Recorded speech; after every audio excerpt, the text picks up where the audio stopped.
Imagine a time of profound crisis where an entire way of understanding the cosmos is just fundamentally challenged. Yeah, a real upheaval. How does a culture survive that? How does it adapt, maybe even find ways to thrive? Today, we're diving deep into the really fascinating story of the Maya during the Spanish conquest of the Yucatan Peninsula. Our mission, our goal for this deep dive is to unpack how the Maya were, well, far from just passive victims. Right, they were active agents. Exactly, actively participating in shaping their new world. We'll explore some, honestly, surprising ways they wove their ancient beliefs, their symbols, into the very fabric of this new, imposed Euro-Christian culture. And often right out in the open, if you knew how to look. Yes, hidden in plain sight. Indeed.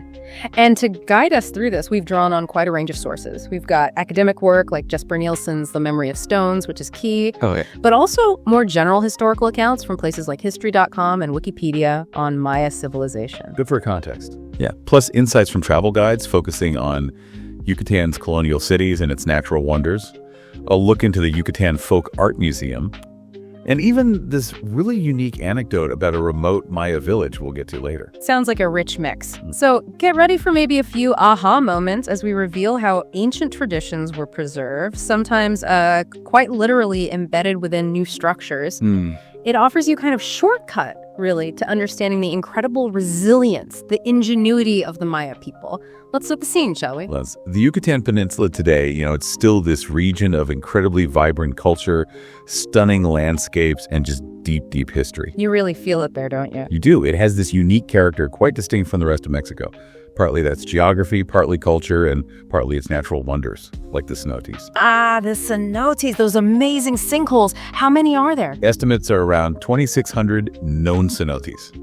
These freshwater pools were and are vital. Wow. Okay, so before the Spanish, Maya civilization there had this extraordinarily long history. Oh, absolutely.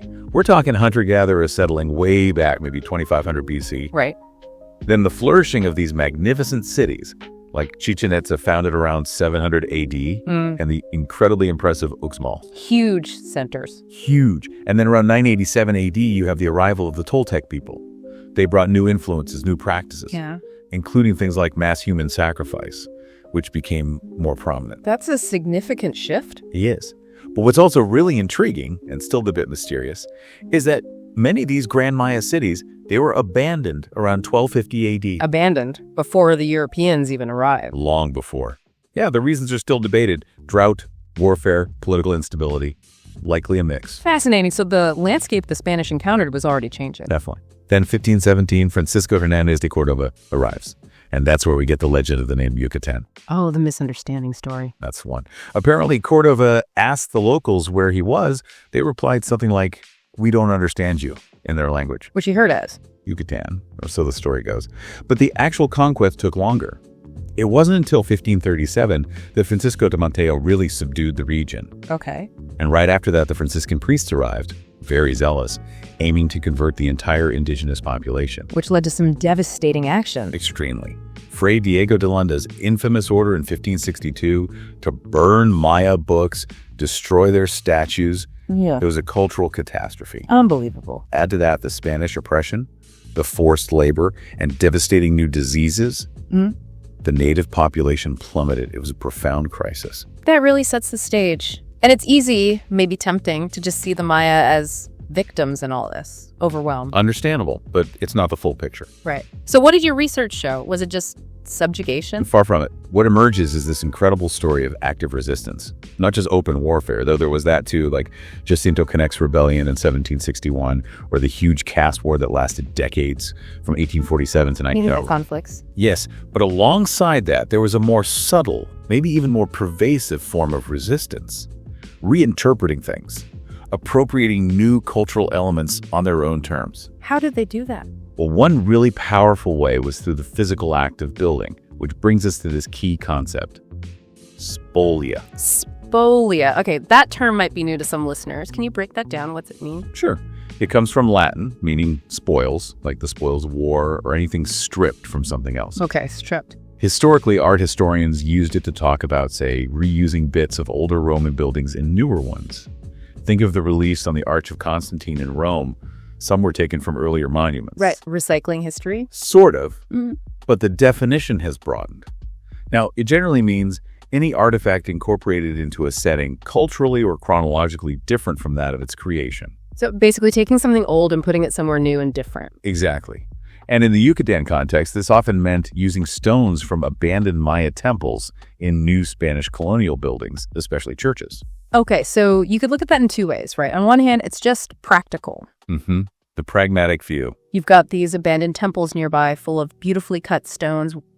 Why quarry new ones? Just reuse what's there. Makes sense. Absolutely. Saves time, saves labor. That definitely happened. But then there's the other interpretation. The non-pragmatic one. Right, the ideological one.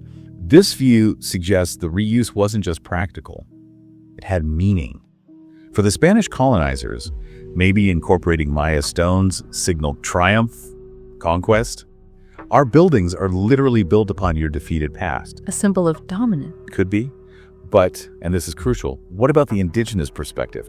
For the Maya people, who were often the ones actually building these new structures. Oh, right. They were the labor force. Heavily involved, especially in that early period, say 1530s to 1590s, building hundreds of churches. So if they were placing these old stones, could it mean something different to them? That's the huge question. Could placing these pre-Columbian fragments, these familiar carvings, have been a way for them to assert cultural continuity, maybe even empowerment, a way to embed their own meaning into the imposed structures? A hidden transcript almost. Potentially, yes. Could these stones have continued to hold power, significance for the Maya communities using these new churches? And the evidence suggests yes. I think it strongly suggests yes. One common Spanish tactic, seen all over the world actually, was deliberately placing new Christian buildings on or very near former sacred indigenous sites. Right, like building a church on top of a temple mound. Exactly. In Europe, this was called Interpretatio Christiana. The official intention was clear: signal Christian triumph over paganism.